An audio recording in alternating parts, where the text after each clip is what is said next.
But everyone, I just like to welcome you. My name is Marie Berry, and I'm a professor at the Corbell School at the University of Denver. And on behalf of the Inclusive Global Leadership Initiative, we are just delighted to welcome you into this space today in honor of International Women's Day. For more than a century, International Women's Day, or International Working Women's Day, has been a moment to reflect on the extraordinary work that has advanced a more gender just world. It has also been an opportunity to take stock of the struggles that continue and the violences and inequities that persist. I don't have to tell you all in the audience today that we are living in a guttingly difficult moment. We are witnessing the outbreak of an unfathomable war, democratic decline, and the rollback of rights and freedoms for women and minority groups across the world. The backlash against feminist progress is real and it is devastating. The idea for today's webinar emerged in a moment when I myself was feeling deep sadness and anxiety about what was happening in the world. And my dear friend, Julia Zulver, whom you will hear from shortly, invited me to a gathering of women to talk about something unusual, feminist wins and hope. Together in that group, we reflected on many, many victories that have happened, that have unfolded alongside all of the horror in the world over the past months and even years. Feminist victories won by relentless and courageous organizing, persistence, and ongoing kind of fights to make the world a better place. In a world that so often erases the remarkable work of feminist activists, Julia invited us to pause and to name our successes and to ask what gives us hope in a moment where it can feel like the world is on fire. That conversation is what inspired this gathering today, but I also want to begin by acknowledging the real stakes of this work. Just hours last week after I sent out an invitation to many of you to attend this webinar, many of us in the feminist community learned the devastating news that our friend and beloved co-conspirator, Yanar Mohammed, was assassinated in her home in Baghdad. Yanar, for those of you who knew her, was a brilliant and joyful Iraqi feminist. She joined us in Denver in 2024 at our Feminist Peace Summit, where she spoke with extraordinary clarity and courage about the fight for women's safety and dignity and freedom. She created networks of safe houses for women in Iraq, condemned militarism and war, and mentored many of us to become feminist champions and voices all across the world. Her death is a tragedy and a horror, and it is also a stark reminder of the risks that so many feminist activists face every single day. But when I think of Yanar, I think so much about her joy and her courage. And when many of us in Denver have looked back on pictures of the Feminist Peace Summit, almost every image of Yanar is of her dancing or laughing. Her face in these photos is radiant. Those images, in many ways, have felt like an invitation in this moment and an instruction that if we allow despair to erase our victories and our joy, then the forces of patriarchy and authoritarianism have won twice. They take our rights and our lives, and they take our joy as well. Today and for the next hour, we are refusing that. And we're gathering to celebrate our wins, to recognize the courage of organizers around the world, and to nourish our imaginations. The imaginations that I think we are going to need more and more to be able to survive and to transform this difficult moment. It is my deep honor to introduce the remarkable feminist activists that are joining us today, whose work reminds us exactly what is possible. We are going to hear from Catalina Martínez Coral, Ruth Mumbi, Cathi Choi, and Julia Zulver, each wonderful, brilliant, courageous feminists in their own right. And I've invited each of them to speak for about 5 minutes or so about recent successes and victories that they've had. And I've also invited them to share information with everyone about their work. So they may be placing some links in the chat, and I encourage you to click on them and to pursue that information. We're also going to hopefully have a few minutes at the end for questions and answers. And so I'll invite all of you to please feel free to submit your questions through the button on the bottom of your screen. And now I'm very delighted to introduce our first speaker, Catalina Martínez Coral, who is the Vice President for Latin America and the Caribbean at the Center for Reproductive Rights and a leading figure in Colombia's historic Causa Justa movement that helped to partially decriminalize abortion. Cata, please start us off. Thank you so much for being here. Mari, thank you. Thank you so much for inviting me.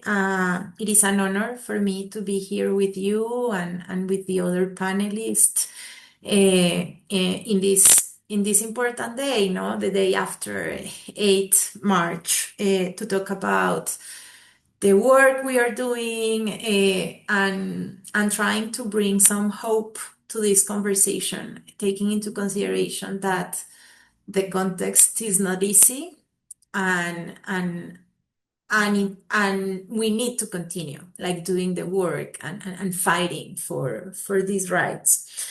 As you said, I work at the Center for Reproductive Rights. The center is an organization that works through litigation at the international, regional, and national level to secure legal protections for reproductive rights.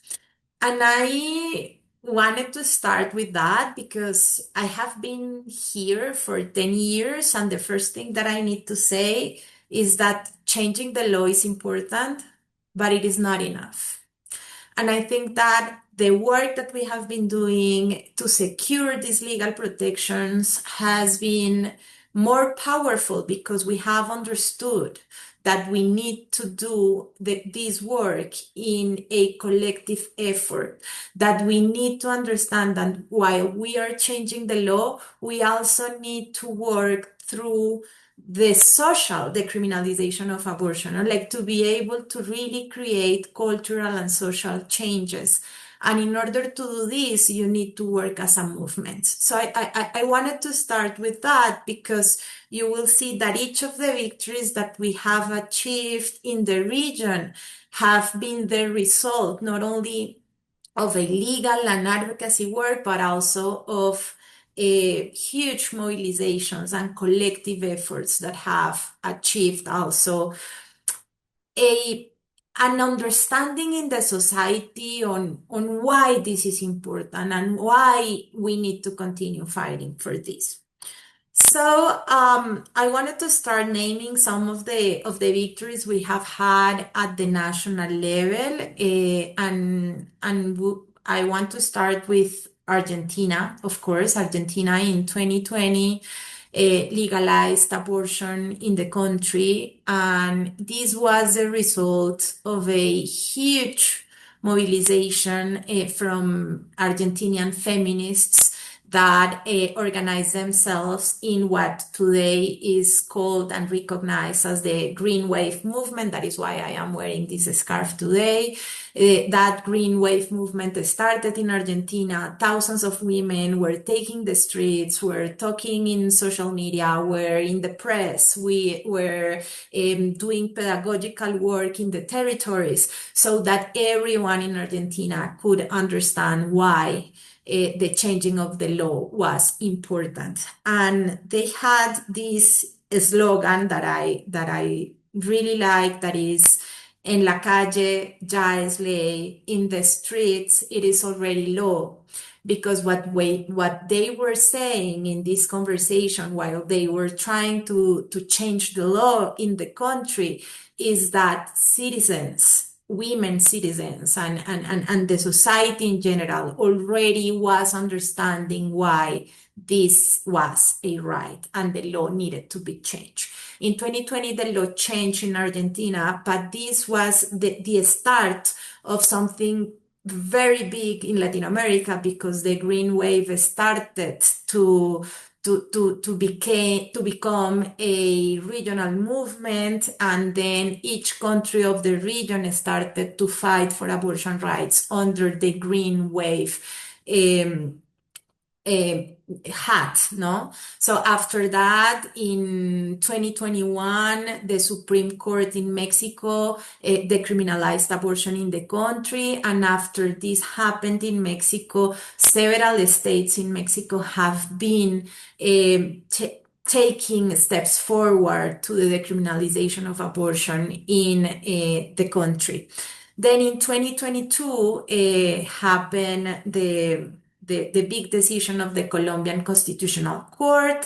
The center was part of this litigation in Colombia, but the litigation was done as part of a movement that was called Causa Justa, Fair Cause, that was composed and is still composed by more than 200 organizations across the country. And some of us were the organizations that litigated the case before the Constitutional Court. And in 2022, the Constitutional Court took this historical decision when the court decided to decriminalize abortion up to 24 weeks of pregnancy. And this is today one of the most progressive legal frameworks that we have worldwide.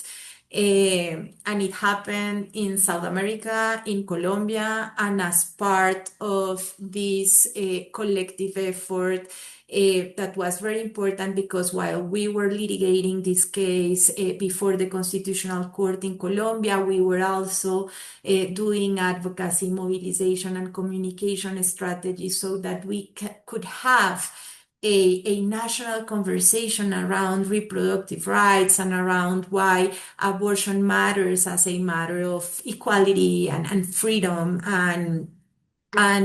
And what I can say is that at the end of the litigation, like 2, 3 months before the decision was taken, like the green wave was really present in the country. We were each week in the press, we were each week in the streets, we were each week talking about this in the political agenda. And I think that that is something that made this work stronger.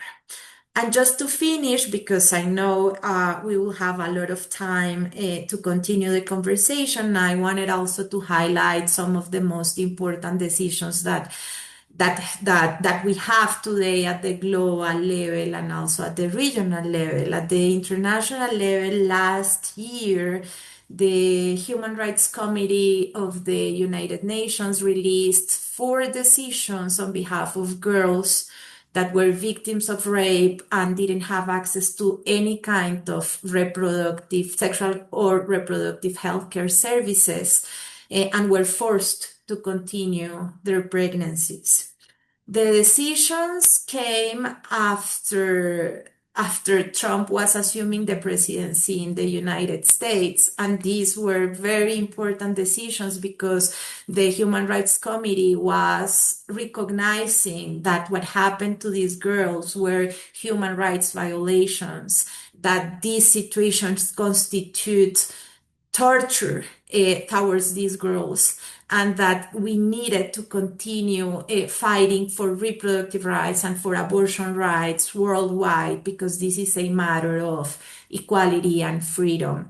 And these decisions were part of a bigger campaign, bigger regional campaign called Niñas No Madres, Girls Not Mothers, that was also part of not only the litigation, but a regional conversation when we were talking about what is the situation of girls in the region, why this is a matter of rights, how you can join us in this fight. And today we have like a lot of organizations and individuals that are part of this campaign across the region and worldwide. And I think that last year, these decisions brought a lot of hope in a context where things were very difficult, not only in the US, but also across the region. Today, we are implementing these decisions, and we are growing as a movement also at the global level.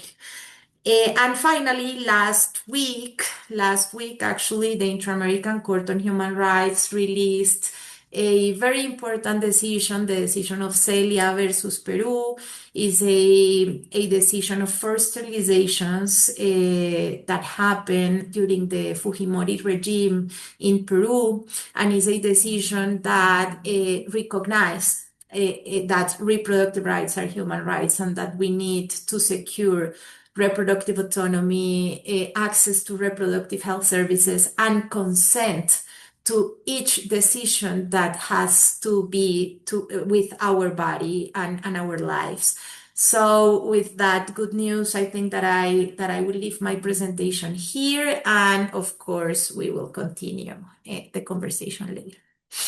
Atta, thank you so much. And I love hearing these updates from Latin America because where I sit in Denver and in the United States, the rolling back of abortion protections has been such a foundational assault on all of the decades of work that women and feminists have achieved fighting for reproductive justice and more, that we can really take some lessons and solidarity, I think, from the successes that have been coming in Latin America and learn a lot from the strategies that you and so many other leading champions of this work have adopted as part of that struggle. So thank you so much.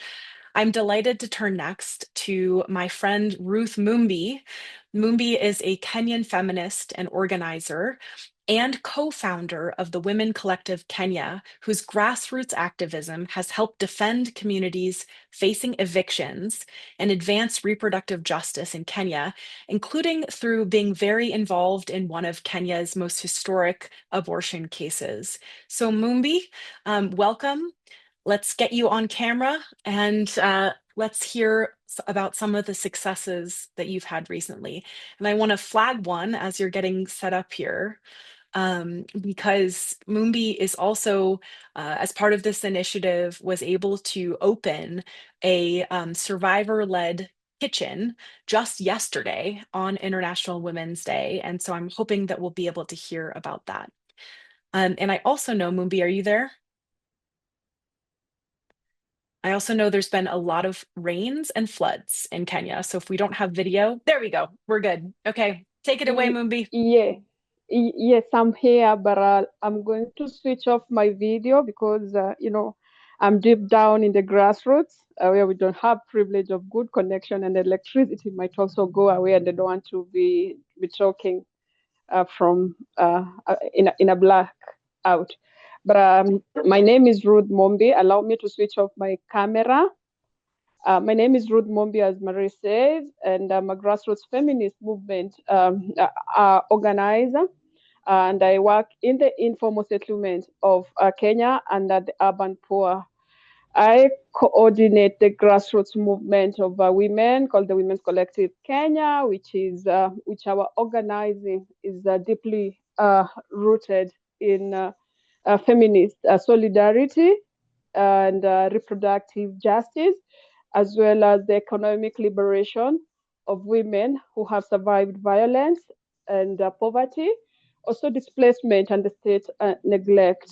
And I think it's important also to mention why we came up and started organizing under the Women's Collective banner. Women Collective was born from understanding that systems that are meant to protect us as women, as people, as girls, and to support us in our economic well-being, and also as health system and governance.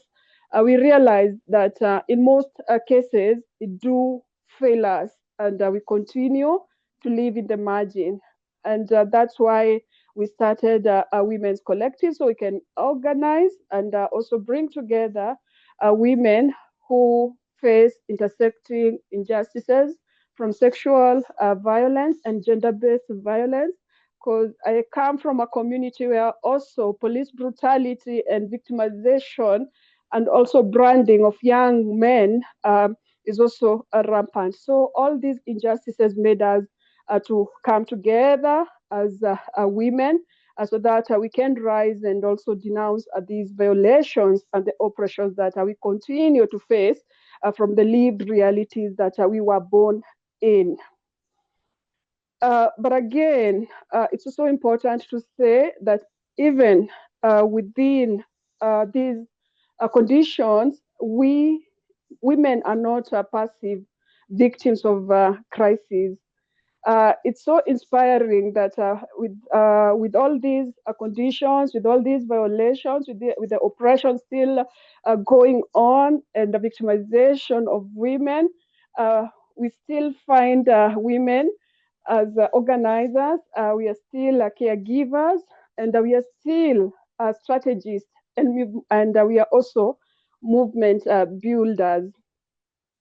Our work and my work is transforming our survival into collective power. And how we have been able to do that is by creating spaces where women can come together, not only to respond to immediate crises or immediate violations or immediate oppression that they are facing, but also to reimagine and build an alternative system that is rooted in dignity, of course, and justice and care.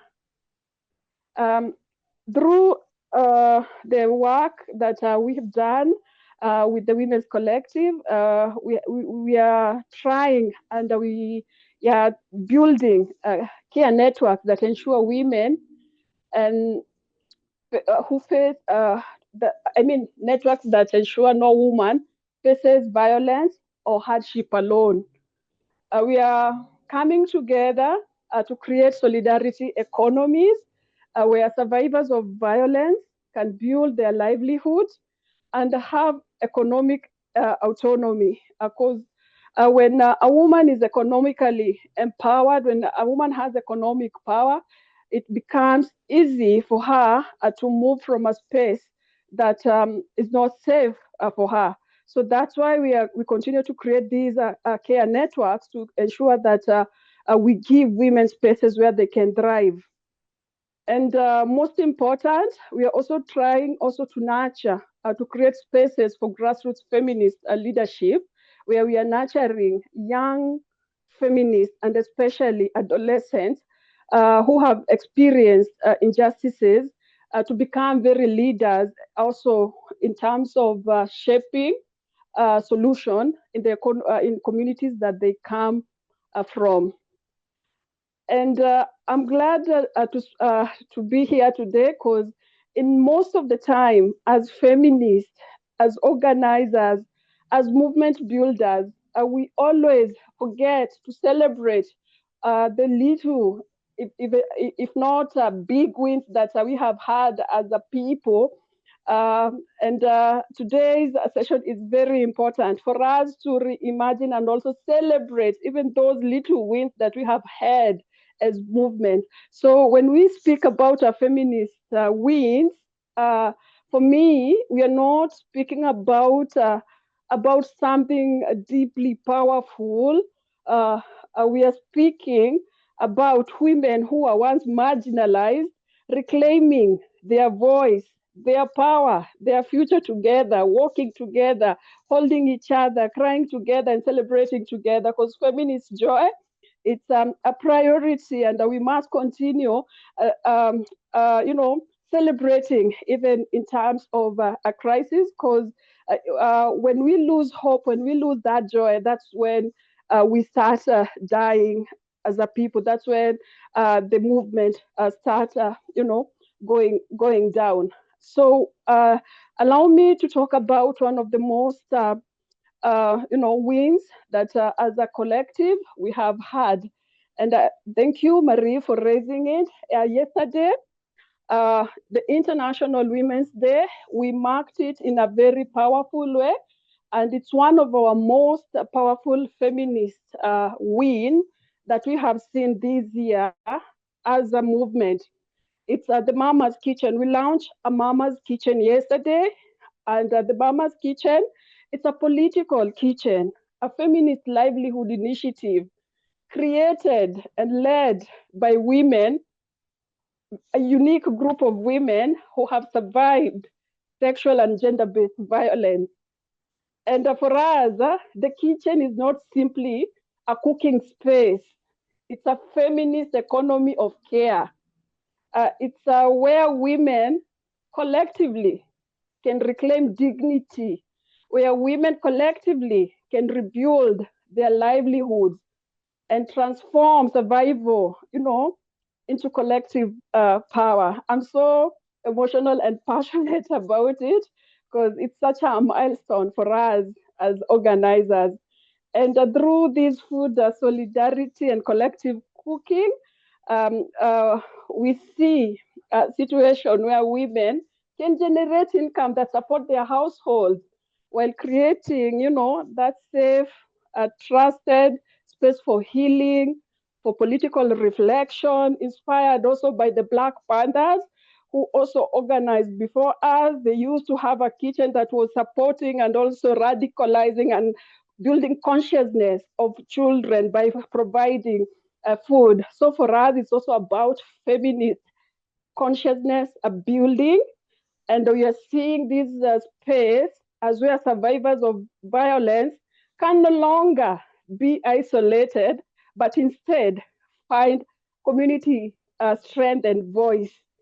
We are also, the kitchen is also, the long term is to nurture feminist economy.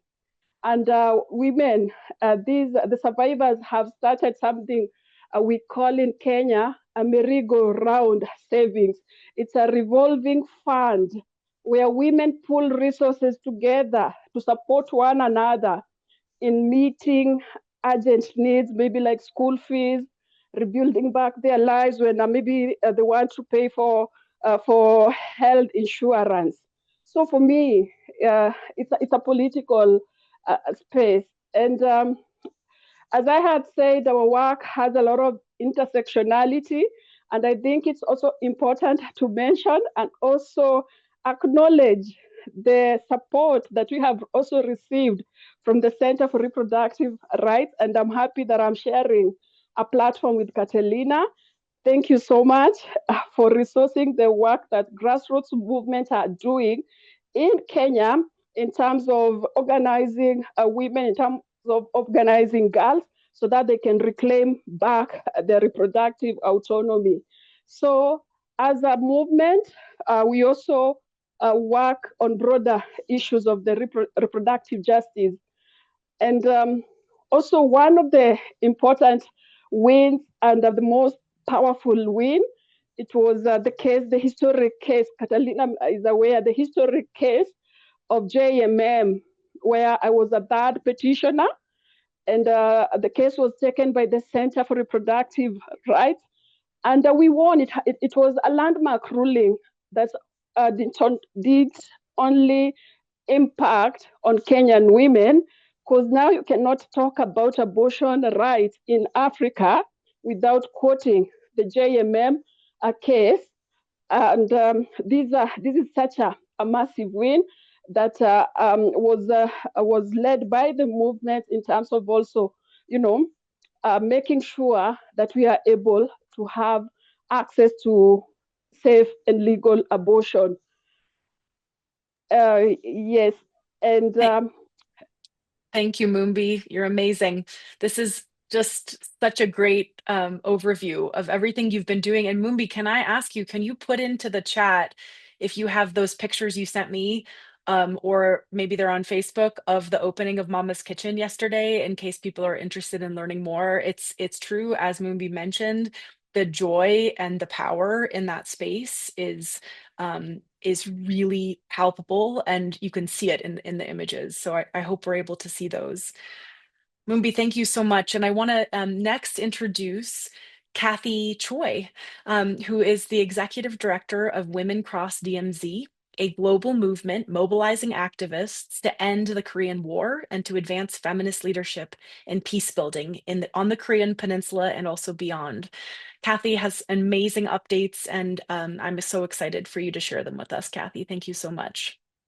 Thanks so much, Marie. I'm going to show some photos if that's okay. I feel like there's some victories that best put in photos. So, yes, thank you, Marie. My name is Cathi Choi. I'm the Executive Director of Women Across DMZ, and I co-coordinate the Create Peace Now Grassroots Network.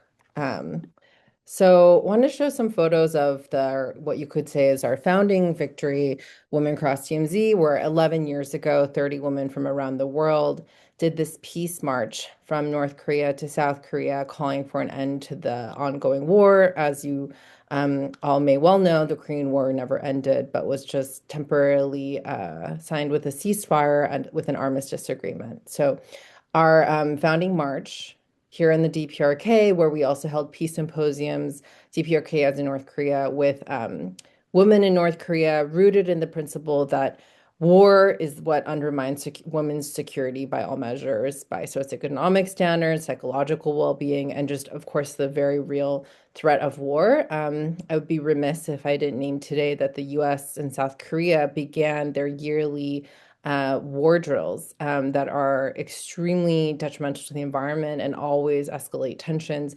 And these kind of things always undermine women's security and well-being. So we've also have a national grassroots network that is rooted also in feminist leadership with over 700 members across the US. Another, you could say, victory for us. We've also published multiple reports here, the peace agreement and on sanctions and on the US-China competition. And specifically this women's rights report, which was published last year, I would consider a victory of transnational feminist scholarship that challenges the human rights framework that's so often used to escalate hawkish policies towards the DPRK, and was showing instead how war and militarism are at the root of human rights deprivation for women. As you can see, it's a collaboration of many women across borders. It took many years. Women writers from South Korea, from the US, women who've been to North Korea multiple times. And I just want to underscore that there was no single author. It was actually a collective of transnational feminist scholarship. Today, I'm going to focus on these brief remarks just on the history of camp towns. During the Korean War, military camp towns in Korean, 기지촌, were established around U.S. military bases, and these included clubs and bars and dance halls where Korean women would provide various forms of services, including sexual services, to U.S. soldiers.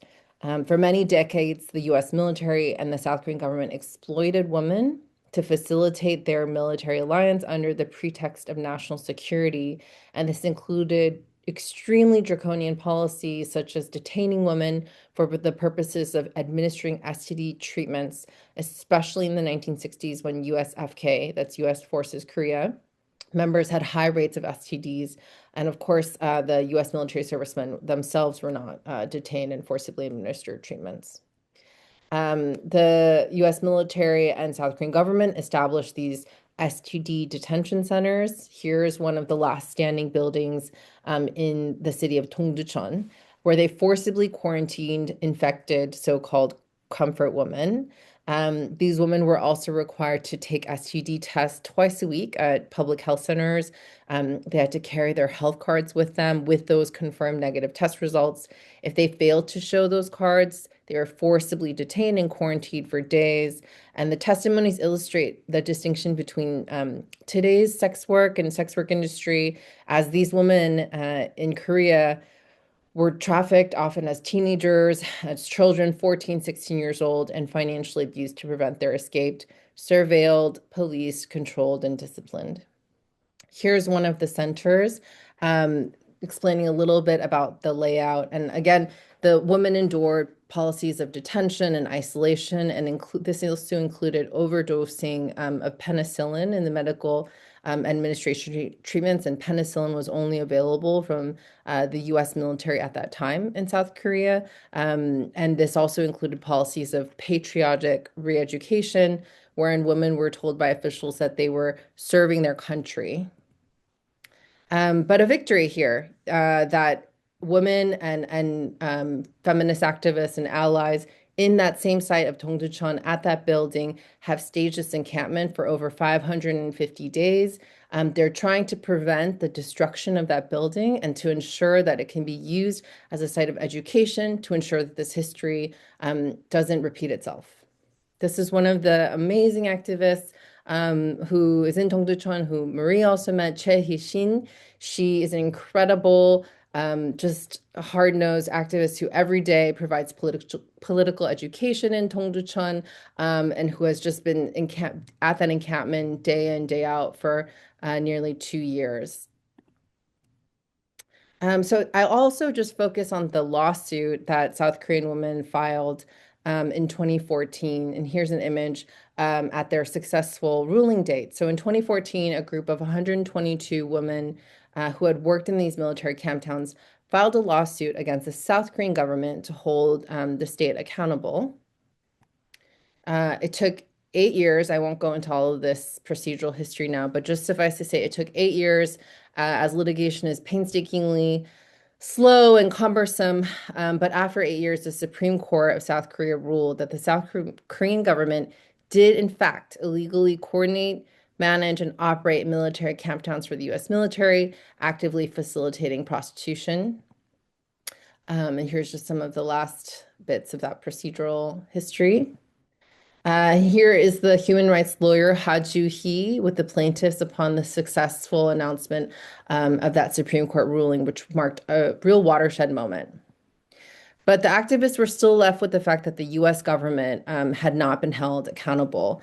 As many on this call might know about, it's called SOFA, the U.S. ROK Status of Forces Agreement, which was signed in July 1966 and provides broad protections to U.S. military personnel from being prosecuted under South Korean law, and precludes any U.S. military liability.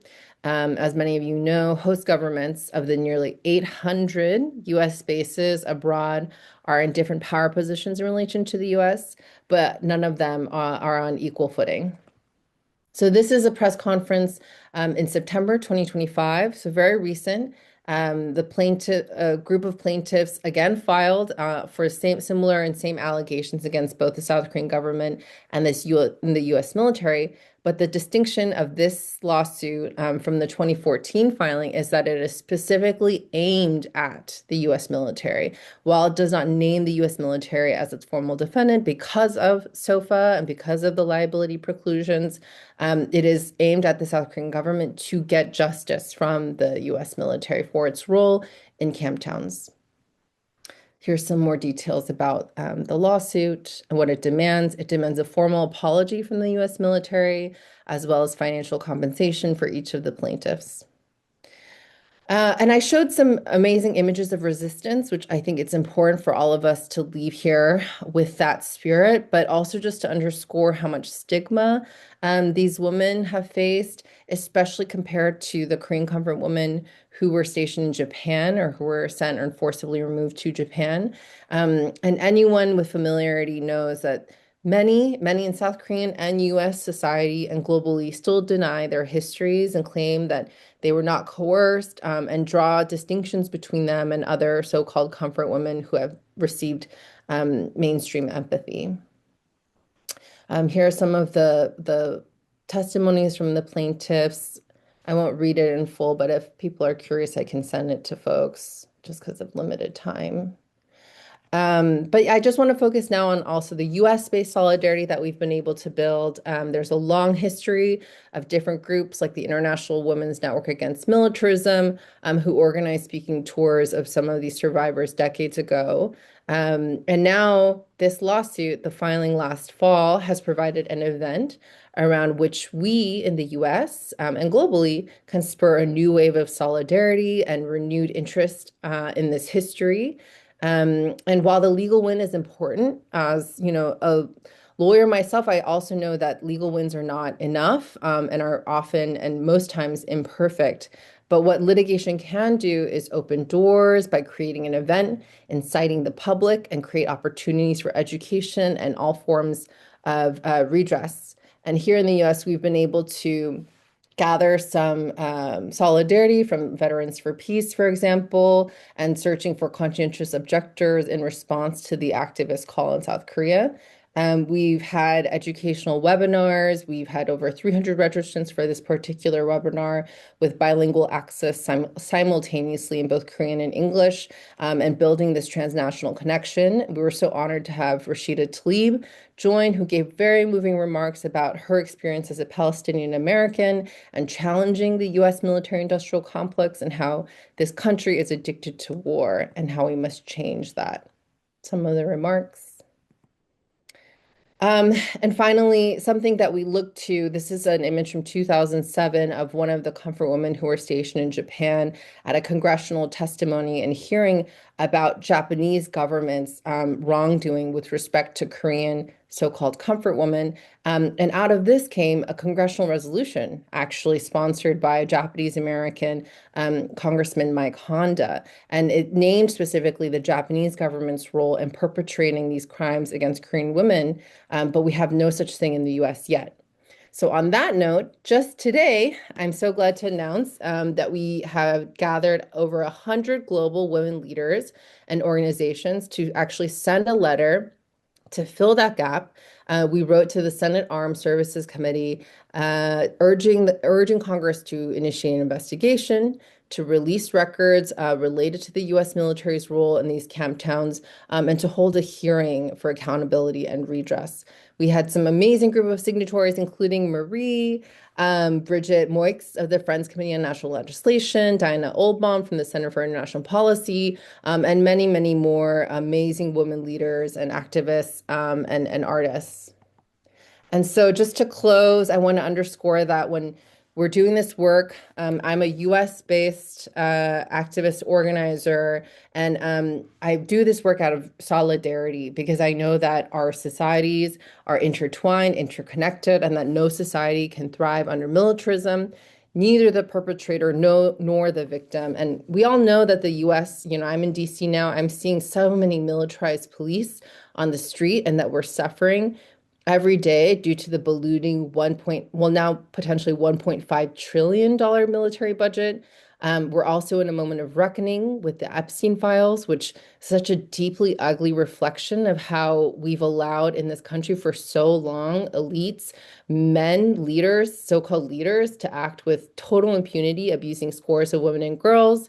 And this culture of brutality and just failure to have accountability has moved across borders. And so we must challenge the roots of militarism and war in the US for here and for women globally. And so I'll just send in the chat. I'll stop sharing now. I'll send in the chat some links. Oh, I see Carly already did it. And end there. Thank you. Cathi, thank you so much, and I'm delighted that there's such timely events happening to correspond with your amazing, very dense historical update about this incredible, important court case and movement that accompanies it. And I think there's so much progress happening. So thanks for sharing. And I'm just very delighted to introduce our fourth and final speaker today, Dr. Julia Zulver, who is a Wallenberg Academy Fellow at the Swedish Defense University and the author of a truly remarkable and amazing book called High Risk Feminism in Colombia. Julia's work examines feminist organizing and resistance in contexts of violence across Latin America, and she is with us today both to inspire this webinar, but also to provide some remarks. Thanks, Julia. Well, thanks so much for inviting me, Marie, to be on this panel of just truly incredible people. I'll try and keep my remarks short because I know that we want to open up to questions. And when I think about hope, and as you described in your introduction, sometimes it's really hard to find hope lately. Sometimes it maybe even feels like, coming from a privileged position to be looking for hope. And according to some of the more neoliberal, Pollyanna versions of what that means, I do think that holds. However, when I think about hope and when the people that I work with think about hope, we're thinking so much more about hope as resistance, about hope, as Krista Tippett might talk about, hope as this muscle that we have to flex and build on. Today, we've had the privilege of hearing from these three amazing activists working in different world regions, talking about these big hopes, and these big joys, these big wins as well. But in my few minutes, I want to talk about hope that takes place in much smaller spaces, and hope that takes place in one-on-one conversations, hope that takes place in everyday lived experiences, just as much as those big joys. I think we really need, especially in these difficult times, to focus on those small glimmers of hope, those small cracks, those small fissures where hope still gets in, just as much as we focus on the big wins where we celebrate in the street, or we celebrate because the law has been passed, or the fantastic kitchen that Ruth was talking about has been opened. As Marie mentioned, I convened an event in Mexico City, where I'm based, a few weeks ago at this point, and I brought together a number of activists from Colombia, from Mexico, from Nicaragua, and from El Salvador, people who I work with frequently, who I've known many of them for years and years, to think about how we can document what continues to motivate them, what continues to get them out of bed every morning, given the incredibly grim and worsening situation in which so many of them are operating in. And we came together not necessarily to speak in the way that we document tragedy, we document deaths, we document threats, but to think creatively about how we can document some of that inspiration, some of that push, some of that motivation. And what, in their own incredibly creative ways, these women talked about was the act of still getting together, of still working in community and movement, as Catalina was saying, of still showing up, of still imagining a better and more just future. We see that this ongoing effort, I think, pushes beyond what so much of what we read about. It's the despite, it's the even in the midst of, it's the against all odds that I'm interested in focusing on, because, as Catalina said earlier, this work is not easy, but we have to keep going. So some of this work, very briefly, in some of the ways that I've been trying my own academic work, but also in the spaces that I can facilitate and convene, I've been thinking about some of Marie's work on radicalizing resistance. I've been thinking about my friend Bronwyn Malloy, and actually a literary scholar, her work on weak hope, on hope because we have to. Another colleague, Adriana Rodriguez Perez, who talks about a plea for feminist rage and joy, and also about Veronica Gago, an Argentinian feminist who very much was part of the movements that Cata was talking about, and her work on potencia feminista, which hard to describe in English, but this sort of collective and active desiring about what could be possible, about the capacity of women to turn these desires, this hope, into action, through collectivity, through bodies in the street, through challenging these systems of precarity. And I think what I'll leave us with is just this idea that in these incredibly difficult moments that we all are experiencing, are witnessing, are very much part of, surround and give structure to so much of the context in which we work, I think there's both room to hold rage and pain in the same hand as we hold joy and hope. It's sometimes all we can do. They can coexist. They can inspire each other. They can push each other. And as Marie began, she talked about the tragic loss of our colleague Yanar. And I was thinking that actually 6 days ago, it was also the 10-year death anniversary of Berta Cáceres, a very prominent, incredible indigenous Honduran feminist who was murdered while she was working in activism to protect her community and to protect their territory. And so not dissimilarly to what Marie mentioned, so many of the photos that I've seen of Berta, who I never got to know personally, but I have so many contacts to through the different communities in which I operate. In her photos, she's often smiling, she's resolute, she's courageous, and I know very much through the friends of hers who I happen to know that she maintained that hope, and she maintained that hope as an act of resistance all the way through her activism. And I hope that today we can continue to think about those colleagues who aren't with us anymore, but who do inspire that hope. So I'll leave it with that. Thank you again for this space. Julia, thank you so much for those reflections and for grounding us in this more muscular sort of understanding of what hope is as a discipline, right? As a praxis. And I think that is a beautiful transition to a question that has come in through the chat. Thank you, Lean, for asking this question, which is about how all of you on the panel maintain hope in these moments of great difficulty when it feels often like the world is on fire. And we have just 8 minutes left, so I'm wondering if any of you want to just in 1 minute quickly share with us things, whether it's events or people or commitments or ideas, whatever it is, that keep you grounded and committed to continuing to do this work in the world. Kata, could we start with you? Thank you, Mari.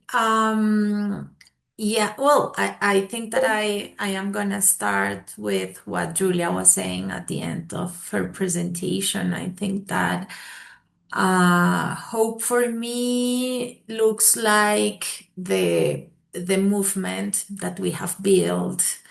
It looks like the collective efforts, looks like the strength of the women that I have the honor, the privilege to work with, like to know that we are not alone in the struggle, that there are people all over the country, the region, the world that are fighting and trying to do things so that we can live in a better world, and the solidarity. The solidarity for me is hope. Like, even though you think you are not doing nothing by saying something in your Instagram account, I don't know, you are doing a lot, because we cannot remain silent while atrocities are happening around us.